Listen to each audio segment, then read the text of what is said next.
Masuk ke bagian yang ketiga berkaitan dengan saham biasa. Di sini kita akan bahas tentang bagaimana sih langkah-langkah perusahaan untuk menerbitkan saham biasa.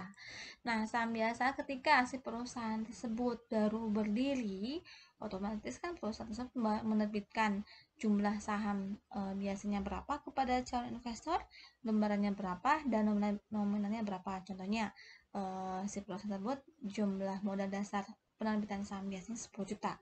Nah, lalu tahun kedua, si perusahaan karena dari hasil kegiatan operasional yang menghasilkan keuntungan dan meningkatkan jumlah asetnya, otomatis si PTA yang tadi dibentuk tersebut berniat untuk membeli kepemilikan perusahaan yang lain supaya si pemasukan bagi si PTA itu bertambah selain dari laba bersih, yaitu dari penerimaan dividen. Nah, ketika si PTA membeli kepemilikan PTB dengan menggunakan saham, bukan cash ya, dengan menggunakan saham, nah ketika ada selisih antara jumlah saham yang diterbitkan untuk membeli kepemilikan PTB, itu nantinya akan ada selisih. Nah, selisihnya itu diakui sebagai tambahan modal store atau paid in capital. Sini masuk ke tahap kedua. Kalau tahap yang pertama kan tadi baru pembentukan, lalu yang tahap kedua mah ketika adanya penggunaan aset yang ketika kita ingin menggunakan aset yang berlebih untuk mengakuisisi atau membeli kepemilikan perusahaan yang lain, jika ada selisih, maka si selisih tersebut diakuinya sebagai paid in capital atau tambahan modal depositor. Lalu yang ketiga, ketika si perusahaan tersebut menerbitkan kembali saham lagi karena adanya kekurangan dana nih. Tahun ketiga, perusahaan PTA tersebut ingin membuka cabang lagi atau ingin membutuhkan sumber dana tambahan. Lalu dia ingin memperoleh dana tersebut dari investor, maka si PTA boleh menerbitkan kembali si saham biasa. Lalu yang pada saat si perusahaan PTA tadi menerbitkan saham biasa, nah ada beberapa jenis transaksi penerbitan saham biasa. Yang pertama, penerbitan saham biasa tersebut diterbitkan pada nilai nominal. Contohnya PT Obat Jaya menerbitkan 1 juta lembar saham biasa dengan nilai nominalnya 100 pada harga penerbitan 500 per lembar. Jadi kan kalau kita ngejual atau menerbitkan saham, nilai sahamnya itu sebenarnya hanya 100 rupiah. Tapi pada saat diterbitkan ternyata di pasaran si saham biasa yang kita terbitkan itu $500, rupiah, sehingga ada dua jenis nilai. Yang pertama nilai nominal yaitu 100 dan yang pertama nilai nominal 100 dan yang kedua nilai wajar atau nilai penerbitan, nilai pasar pada saat penerbitan nilai 500. Nah, ini kan ada selisih ya. Ketika kita menerbitkan saham, otomatis kita akan memperoleh harga sesuai dengan harga pasaran, yaitu sebesar Rp500 per lembar. Maka kas yang akan diperoleh oleh kita selaku penerbit saham itu senilai 500 juta. Lalu berapa sih nilai nominal dari saham tersebut? Ternyata nilai nominalnya hanya 100. Maka modal saham biasa kita itu akan bertambah ke ekuitas senilai 100 juta. Karena di sini ada selisih ya antara nilai nominal dengan nilai penerbitan atau nilai wajar.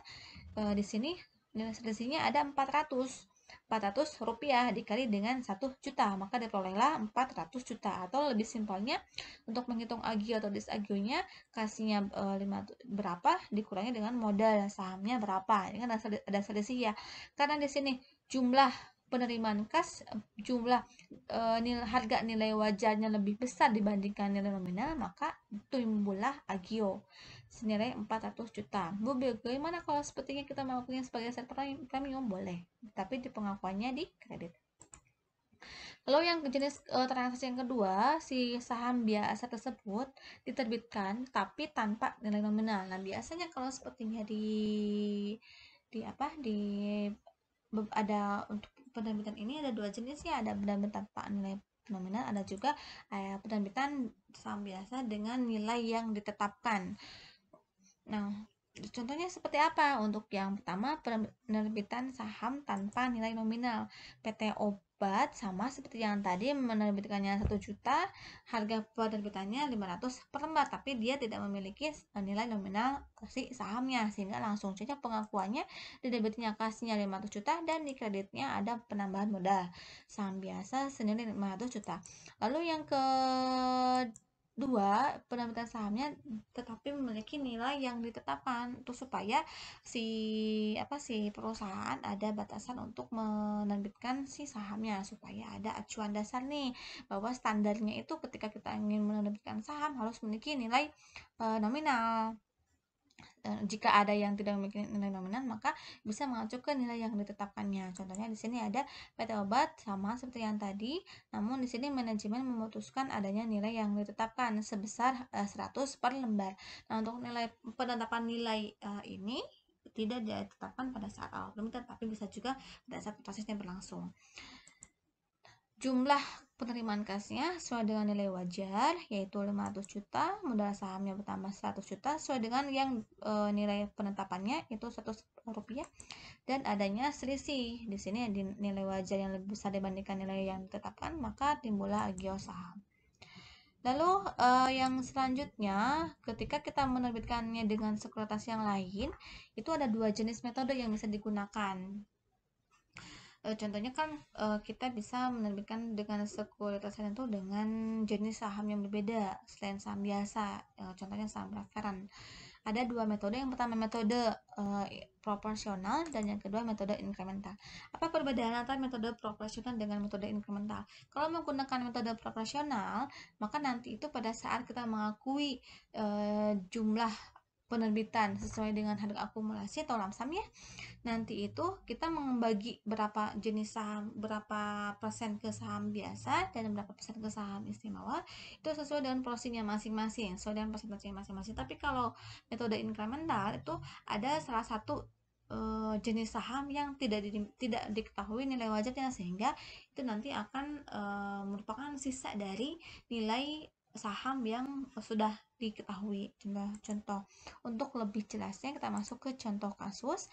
Di sini PT Obat Jaya menerbitkannya 3 juta lembar saham biasa dengan nilai nominalnya 100 dan seterusnya, sehingga di sini diketahui secara rinci atau secara simpelnya ada keterangan ada 2 jenis saham biasa. Si PT Obat Jaya ini menerbitkan 2 jenis saham.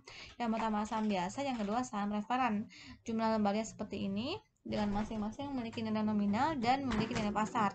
Harga perolehan si saham tersebut diakumulasikan senilai 1.350.000.000. Maka kita bisa melihat bagaimana perbedaan antara metode proporsional dengan metode inkremental. Kalau kita menggunakan metode proporsional, di sini diketahui kan, tadi sudah diketahui bahwa perbedaan antara dua metode itu, kalau menggunakan metode proporsional, dua nilai wajar si saham tersebut diketahui semuanya dan alokasinya sesuai dengan persentasenya masing-masing. Tapi kalau inkremental itu ada salah satu saham yang tidak diketahui nilai wajarnya, sehingga alokasi untuk saham yang lain itu sisa dari nilai yang sudah ada. Tadi kan di sini jumlah saham biasanya sesuai dengan yang diketahui ya, yang di contoh sebelumnya. Dengan nilai wajarnya di sini, kalau untuk saham biasa nilainya itu 200 nilai pasarnya, sedangkan untuk saham referen 900.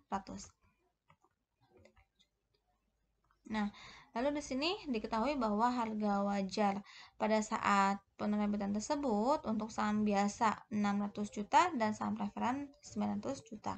Sehingga jumlahnya 1.500.000.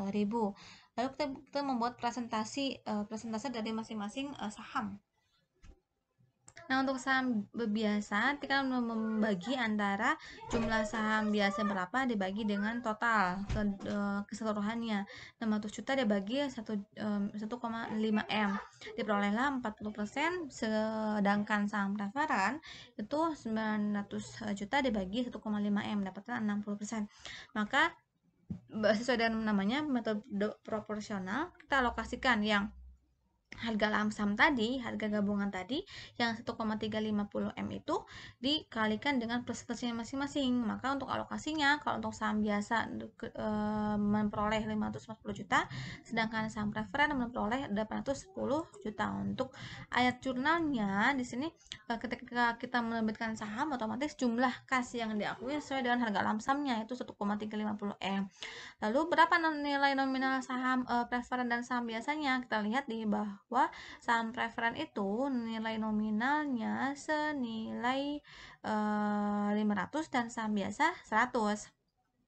Maka untuk saham preferen itu nominalnya 500 juta, ada selisih kan ya, di saham preferen harga nominalnya 500 juta, sedangkan harga wajarnya itu senilai 810 juta, maka ada agio saham 310 juta.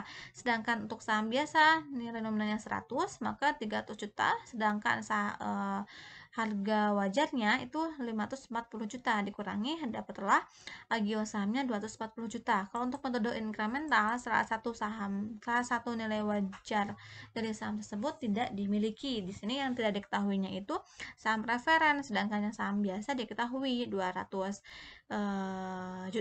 ya, sehingga jumlah untuk alokasinya saham biasa itu 600 juta, sedangkan saham preferen tidak ada. Sedangkan yang diterbitkan kan tuh dua jenis, ada saham biasa dan saham preferen. Maka berapa nih untuk alokasi saham preferen?